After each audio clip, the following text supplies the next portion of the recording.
Celtic returned back to action again for the first time in over a month as they played out a 10-goal thriller in a 6-4 defeat to Yokohama F. Marinos. Whilst during this time these games are just good for a run-out, in today's video we will discuss 3 major talking points from the game, whilst also providing you with exciting news with regards to potential new signings. But first, make sure you hit that like button and subscribe to the channel for daily Celtic content. Celtic suffered a 6-4 defeat at the hands of Yokohama in Japan. Despite the loss, the match offered some valuable insights into the team's potential and areas for improvement. Here are 3 key takeaways from the game. Maida's potential as a centre forward. Under the previous manager of Ange Postecoglou, Maida was predominantly deployed on the left.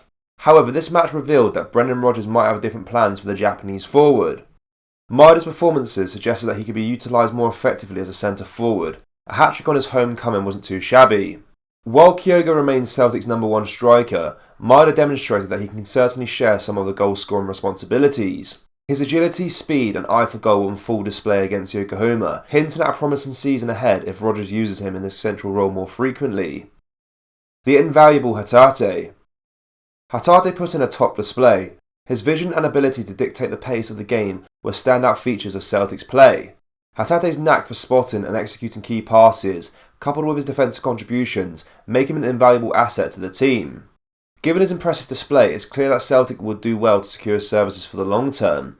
With potential transfer interest likely to be sparked by his performances, the decision makers at Celtic should consider offering Hatate a new deal to ensure his continued presence in the squad. A need for more defensive depth. The match against Yokohama highlighted a significant concern for Celtic, a lack of defensive depth. With no first team right back fit for the game, the drop off between the first team defenders and the backup defenders was glaringly evident.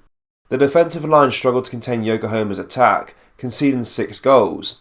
This suggests that Celtic need to bolster its defensive options. Strengthening the squad's defensive depth will be crucial in ensuring that the team can cope with injuries and suspensions throughout the season.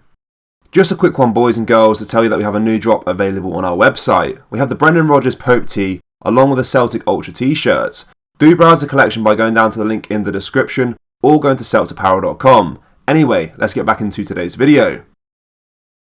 Brendan Rodgers has confirmed Celtic are working on a number of deals and are going down different avenues to improve the squad ahead of the new season. The transfer rumours are coming thick and fast, and even deals that are seemingly over the line. In this case of the 2 boys from South Korea, there has been no announcements forthcoming. Despite that, the Irishman has revealed that the club is working very hard behind the scenes to improve the squad. He said, "There is nothing to confirm as of yet. We are working very hard on various things to make the group better. The best time to improve and develop is when the team is doing well. There is a lot of work going on behind the scenes to get the team ready for when it matters. And there's still a bit of time to go." So far, we're seeing Celtic's recruitment team at play, signing players who the club have watched and analysed over a period of time. Celtic fans are intrigued to see a signing that could indicate Brendan has had more of a say than anyone in coming to the club. The Celtic manager was promised to be backed upon his return, and that was before Jota was sold for a substantial amount of money. If Rodgers has his eyes on players of higher value, these types of signings tend to play until later on in the window. For Celtic fans, over the last couple of years under Ange, we've been used to prompt signings and having them in long before a ball needs to be kicked. This year, it looks like it will be a little different. Prior to the Yokohama game, it was the Champions League, which was in all of their minds, as they took part in a meet and greet with Nakamura to promote the upcoming clash with Yokohama. They were all asked who they would like to face when the group stages kick off in September, and every one of them set their sights on some of the biggest names in European football. Awata wants to face English Premier League champions Manchester City. The last time the Hoops faced Pep Guardiola's men in 2016, we were undefeated after a 3-3 draw at Celtic Park and a 1-1 stalemate at the Etihad. Kobayashi had a personal reason for choosing Barcelona. The Celtic defender was a teammate of the legendary Iniesta at Vissel Kobe and fancies his chances against the Spaniard's former club. Hatate wants a rematch with Real Madrid. The midfielder said, "Real Madrid, we couldn't get by them last year, so I want to try again to see how much we've grown over the past year." Indeed, Celtic put up a brave showing at Celtic Park, but were eventually outclassed at home 3-0. And at the Bernabeu, we went down 5-1 to the Galacticos. Maida was bullish about the whole thing. The Celtic winger simply said, "I don't know, I want to play anywhere." Absolutely no fear shown by Celtic's speed king, he'll take on anyone. And finally, Kyogo fancies a trip to either Italy to face Napoli or the Bundesliga to take on the German champions Bayern Munich.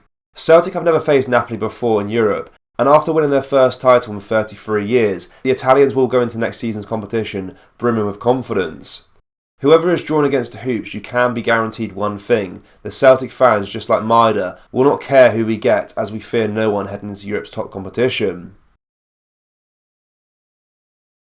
Celtic have announced the appointment of lifelong supporter Brian Rose as new non-executive director.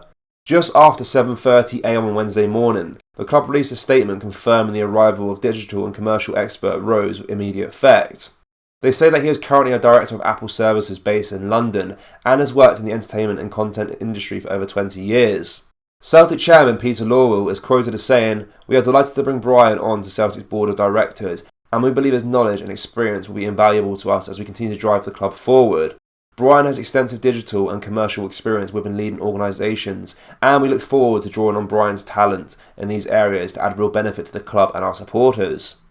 It certainly seems like Rose has been brought in by the club to improve our digital and commercial game.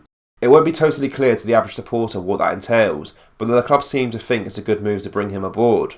He certainly has the experience working as managing director of commercial at Universal Music for 13 years at the start of the century. He was then headhunted by Apple, where he was tasked with leading, managing and growing the App Store, Apple Music, iTunes and iBooks businesses. He's been with Apple for the past 7 years, but now arrives at Celtic. It will be interesting to see what impact he can make and how quickly we can start to see some changes in the way the club comes across. Wolves midfielder Joe Hodge sounds like he's expecting a large Celtic support in Dublin later this month. The Hoops are due to face Wolves at the Aviva Stadium on Saturday the 29th of July, in what will be a penultimate fixture before the start of the competitive action. The game was only announced last week, and there was a short window for tickets to be sold at the 50,000 capacity arena. Former Manchester City youngster Hodge is also a Republic of Ireland youth international, and he seems to be well aware of Celtic's reputation in the nation. "I'm buzzing for it," he told the Wolves official website. "I can't wait, to be honest. Celtic are a top side, everyone knows that. They are a huge football club, and hopefully it should make for a good game in a class stadium.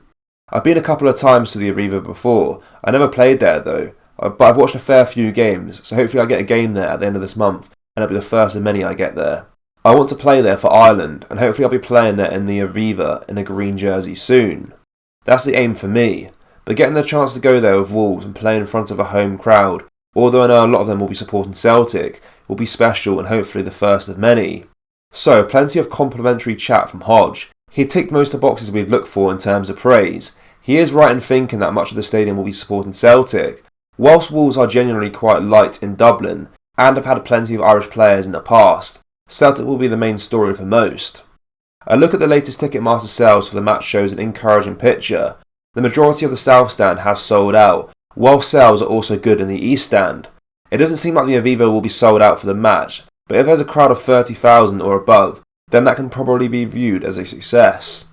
That total looks more than achievable 11 days out from the fixture. Celtic fans, what do you make of the game against Yokohama? Let me know your thoughts down in the comment section below. That brings us to the end of today's video, guys. Make sure you drop a like on this video and subscribe to the channel for daily Celtic content. Remember, we have released our brand new Celtic t-shirts. We have our Brendan Rodgers Pope t-shirt and our Celtic Ultra t-shirts too. You can find them at celtapparel.com or just go down to the link in the description. Thank you. Take care. Bye bye.